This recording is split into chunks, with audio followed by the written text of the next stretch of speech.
महाराष्ट्रामध्ये हे फुटीचं राजकारण सुरू आहे. म्हणजे एका पक्षातील जे सदस्य आहेत, आमदार म्हणा, खासदार म्हणा किंवा विधान परिषद सदस्य आहेत, ते दुसऱ्या पक्षामध्ये जात आहेत. पक्षांतर हा कायदा असून सुद्धा महाराष्ट्रामध्ये हे जे पक्षांतर सुरू आहे हे अत्यंत डेंजरस आहे असं मला वाटतंय. कारण सत्ता कुणाला हवी नाहीये असा प्रश्न आपल्याला पडू शकतो. तर इथे जमलेल्या सर्वांना सत्ता पाहिजे, कारण प्रस्थापित विरुद्ध हा आस्थापित लोकांचा प्रश्न आहे.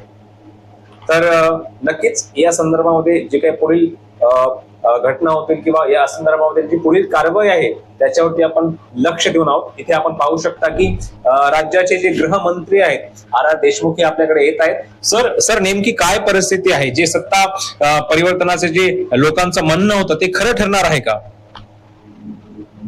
अच्छा, म्हणजे या संदर्भामध्ये आपल्या सरकारचा नेमकं मत काय आहे किंवा आपल्या सरकारची दिशा काय राहणार आहे?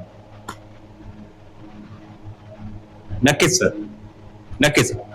ओके सर, नक्कीच सर. तर अशा प्रकारे गृहमंत्र्यांनी आपली जी बाजू आहे ती स्पष्ट केलेली आहे.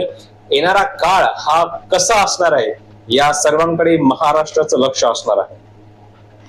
कॅमेरा पर्सन रोहित सोबत मी प्रतीक वाघ, सह्याद्री न्यूज, मुंबई.